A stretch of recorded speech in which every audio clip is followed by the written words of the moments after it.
जय हिंद दोस्तों, आपका स्वागत है आपके नए यूट्यूब चैनल प्रयाग न्यूज में। दोस्तों, आज हम बात करेंगे यूसीसी यानी कि समान सिविल संहिता। यूनिफॉर्म सिविल कोड है क्या? ये क्या विकास में योगदान देगा? इसी से संबंधित मैं आज 2 दिन पहले अपने गांव गया था, तो मुझसे जूनियर और सीनियर जो भी थे, जो संबंधित थे, वो मुझसे क्वेश्चन पूछे कि भैया ये यूसीसी है क्या? और ये मुद्दे में क्यों बना हुआ है? यह अगर लागू होता है तो देश के विकास में क्या योगदान देगा? और क्या यह सही है कि इससे एक विशेष समुदाय प्रभावित होगा? तो मुझे लगा कि इस पर भी एक वीडियो बनाना चाहिए। जो अलग प्रकृति के व्यक्ति हैं, यानी कि अलग सोच के व्यक्ति हैं, इसके विरुद्ध एक एजेंडा चलाया जा रहा है कि इससे एक विशेष समुदाय प्रभावित होगा या फिर विशेष लोगों को प्रताड़ित किया जाएगा। तो मुझे लगता है कि संविधान में इसका उल्लेख कैसे हुआ है और किस रूप में हुआ है, तो मैं उसी पे बात करूँगा। मैं भारत के संविधान का बेयर एक्ट रखा हूँ और उसी से संबंधित उसमें जो लिखा गया है, वर्णन किया गया है, उसी में बात करूँगा। तो सबसे पहले मैं बात करूँगा कि यूसीसी होता क्या है। दोस्तों, संविधान के अनुच्छेद 44 में इसका वर्णन किया गया है और उसमें कहा गया है कि राज्य भारत के समस्त राज्य क्षेत्र में नागरिकों के लिए एक समान सिविल संहिता प्राप्त कराने का प्रयास करेगा। आगे हम लोग इसके उद्देश्य के बारे में बात करेंगे। उससे पहले मैं आपको ये बता देता हूँ कि मेरे पास इससे संबंधित यानी कि संविधान से संबंधित जितने भी दस्तावेज उपलब्ध में मौजूद हैं इस समय, मैं उन्हीं के से बात करूँगा। उनमें जो उल्लेखित हैं और उन दस्तावेज़ों में जितने नियम बनाए गए हैं, जितने केस हुए हैं, सुप्रीम कोर्ट का जितना निर्णय दिया गया है सुप्रीम कोर्ट द्वारा, उन सभी को मैं बताऊँगा। मैं अपने से इसमें कुछ भी नहीं कहूँगा कि हाँ, इसमें क्या होना चाहिए, कैसे होना चाहिए। जो सुप्रीम कोर्ट कहा है और जो भारत सरकार ने आगे अपने नियम में इसको दाखिल किया है, वही मैं बात करूँगा, ठीक है? तो आगे इसके उद्देश्य के बारे में हम ये बात करेंगे कि इसमें दिया गया है कि विभिन्न धार्मिक संप्रदायों में प्रचलित व्यक्तिगत कानूनों को तार्किक, लोकतांत्रिक तथा आधुनिक जीवन मूल्यों पर आधारित बनाना।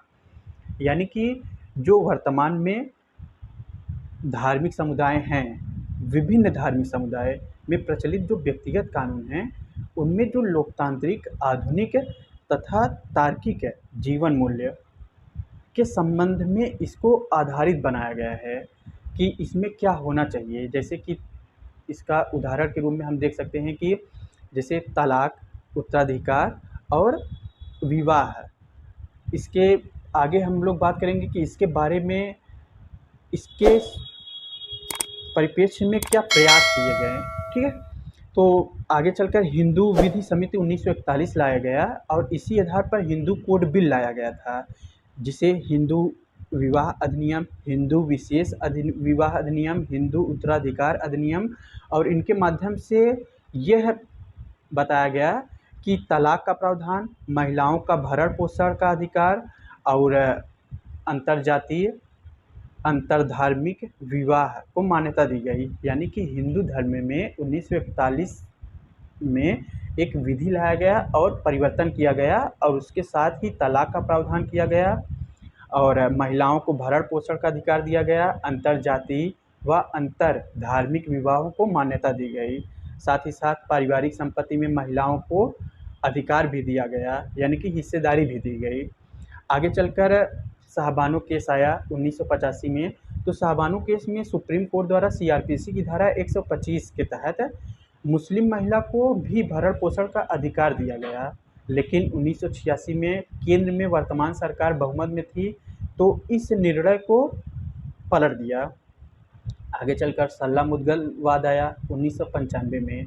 तो उसमें सुप्रीम कोर्ट ने यूसीसी की धार्मिक स्वतंत्रता के अधिकार, धार्मिक स्वतंत्रता यानी कि आर्टिकल 25 और 26 में इसका वर्णन किया गया है, जो किसी विशेष वर्ग को धार्मिक स्वतंत्रता प्रदान करता है संविधान द्वारा। तो उसमें यह नहीं माना गया, तो यानी कि यह कहा गया सुप्रीम कोर्ट द्वारा कि यूसीसी धार्मिक स्वतंत्रता के अधिकार का उल्लंघन नहीं है, ठीक है? तो आगे चलकर न्यायालय ने यह भी कहा कि यूसीसी का विषय सामाजिक सुधारों से संबंधित है और यह लैंगिक न्याय के लिए आवश्यक है। फिर केंद्र सरकार को यूसीसी लागू करने का निर्देश भी दिया, लेकिन किन्हीं परिस्थितियों के कारण ऐसा सामंजस्य नहीं बैठ पा रहा था समुदायों में कि यह यूसीसी उसी समय लागू कर दिया जाए। तो केंद्र सरकार उस समय यूसीसी लागू करने के परिप्रेक्ष्य में उसके हित में नहीं समझ पा रही थी कि इसे लागू करना चाहिए या नहीं। फिर आगे चलकर सायरा बानो वाद आया, उसमें यूसीसी की ज़रूरत पर न्यायालय ने बल दिया। आगे चलकर फिर से 2018 में विधि आयोग ने यह निष्कर्ष दिया कि वर्तमान परिस्थितियों में यूसीसी न तो आवश्यक है न ही व्यवहारिक। विधि आयोग ने यूसीसी से संबंधित अपने रिपोर्ट में कहा कि वर्तमान में जो परिस्थिति है, यानी कि अल्पसंख्यक वर्ग और बहुसंख्यक वर्गों में जो सामंजस्य है वो अभी बैठ नहीं पा रहा है। तो अभी अगर यूसीसी का मुद्दा लाया जाता है या फिर यूसीसी लागू किया जाता है तो देश में हलचल महसूस हो सकता है और विरोध उग्र रूप धारण कर सकता है। तो आगे उसी समय इसको फिर से शांत कर दिया गया, यानी कि रोक दिया गया। फिर आगे 2019 में सुप्रीम कोर्ट ने गोवा में इसे लागू करने का उदाहरण देते हुए, यानी कि यह गोवा में सबसे पहले ही लागू हो चुका था, तो इसे उदाहरण देकर संपूर्ण भारत में लागू करने का आदेश दिया। फिर आगे दस्तावेज़ों में यह दिया गया है कि इसे लागू करने की आवश्यकता क्यों है। तो मैं आगे बात करूंगा कि इसे लागू करने की आवश्यकता पर क्यों बल दिया जा रहा है।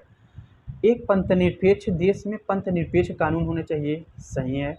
अतः यूसीसी लागू करने से विधि के समक्ष समानता की धारणा प्रभावी होगी और धर्म के दुरुपयोग पर रोक लग सकेगी, बिल्कुल ये भी सही है। आगे पॉइंट में दिया गया है कि यूसीसी लागू करने से आस्था पर आधारित पितृसत्तात्मक व्यवस्था कमज़ोर होगी, बिल्कुल, जिससे लैंगिक समानता और न्याय की धारणा प्रभावी हो जाएगी। फिर आगे पॉइंट में यह राष्ट्रीय एकीकरण के लिए भी आवश्यक है, क्योंकि इससे लागू होने से धर्म आधारित व वोट बैंक की राजनीति पर रोक लगेगी। इन टॉपिक पर ध्यान दीजिएगा पॉइंट पर कि यह कह क्या रहा है। यूसीसी को लेकर अस्पष्टता के का कारण सांप्रदायिक ध्रुवीकरण और पूर्वाग्रह की स्थिति बनी हुई है। अतः यूसीसी लागू होने से सामाजिक सौहार्द को पुनः प्रभावी बनाया जा सकता है। यानी कि यह कह रहा है कि सांप्रदायिक जो ध्रुवीकरण और पूर्वाग्रह की स्थिति बनी हुई है, यूसीसी लागू होने के बाद यह पूर्वाग्रह की स्थिति, यानी कि जो इसके विरोध में एक अनुचित व्यवहार फैलाया जा रहा है कि इससे लागू होने से एक विशेष वर्ग को टारगेट किया जाएगा या फिर उसके रहन सहन में या फिर उसके नियमों में बदलाव किया जाएगा, तो ऐसा नहीं है। सामाजिक सौहार्द को प्रभावी बनाया जाएगा इसके लागू करने से, यह मानना है कि यह उचित है। फिर आगे समान नागरिक संहिता के क्रियान्वयन में क्या बाधाएं हैं, इस पे बात करेंगे। इसमें कहा गया है कि भारतीय समाज धर्म, संप्रदाय, क्षेत्र आदि आधारों पर विविधतापूर्ण है, बिल्कुल सही है। जहां यूसीसी के संबंध में आम सहमति स्थापित कर पाना अत्यंत चुनौतीपूर्ण है। यही कारण है कि विधि आयोग ने भी न तो आवश्यक माना और न ही व्यवहारिक है। यह आस्था से जुड़ा विषय है, अतः यूसीसी को धार्मिक स्वतंत्रता के अधिकार के विरुद्ध देखा जाता है। विशेषकर अल्पसंख्यक इसे अस्तित्व व पहचान के संकट के रूप में देखते हैं। बिल्कुल यही एक प्रकृति चारों तरफ फैलाया जा रहा है कि अल्पसंख्यक के लिए उचित नहीं है यह बिल। तो आगे की यह कहता है कि यह धर्म आधारित राजनीति का विषय बन चुका है, जिससे समाज में सांप्रदायिक ध्रुवीकरण को गति दी है। अतः इसे लागू करने के लिए पर्याप्त राजनीति इच्छा शक्ति का अभाव देखा जाता है। यूसीसी के प्रावधानों के संबंध में कोई स्पष्ट रूप देखा नहीं है, जिसमें भ्रम और असमंजस की स्थिति बनी हुई है। इसलिए इसके वास्तविक उद्देश्य के संबंध में जागरूकता व स्वीकार्यता का अभाव है। बिल्कुल यूसीसी के संबंध में इस समय जो फैलाया जा रहा है इसके मुद्दे को लेकर, इसके विरोध में, यह सबसे बड़ी बात यह है कि इसके संबंध में पूरे भारत को अगर देखें तो बहुत कम लोगों को मालूम है कि यह है क्या, कैसे काम करेगा, तो इसी के प्रकृति को पलटकर प्रस्तुत किया जा रहा है।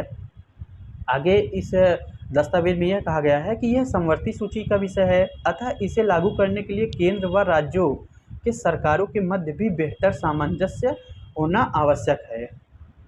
और आगे फिर दिखाया जाता है कि यूसीसी के बारे में विरोध में जो बताया जा रहा है, अभी तक मेरे जानकारी में और दस्तावेज़ों में जितने भी उल्लेखित नियम हैं, उससे यह मालूम पड़ता है कि यह समान नागरिक के लिए है, यानी कि एक विशेष वर्ग को टारगेट करने के लिए नहीं है। और इसके नियमों में बदलाव करना ज़रूरी है, क्योंकि अगर एक क्षेत्र में 2 समुदाय रहते हैं और एक वर्ग को विशेष उपबंध के द्वारा उसे विशेषाधिकार दिया जाए और एक वर्ग को कम अधिकार दिया जाए, तो इससे ज़्यादा सौहार्द बिगड़ने की आशंका है, ना कि समान कानून रहने पे सौहार्द बिगड़ने की आशंका है। तो आप लोगों को यह इस विषय में क्या कहना है और आपका नज़रिया क्या है, आप कमेंट के माध्यम से इस वीडियो में बता सकते हैं। और आपका सुझाव क्या है कि हाँ, इसमें क्या होना चाहिए, तो वो भी आप कमेंट के माध्यम से हमको बता सकते हैं। धन्यवाद।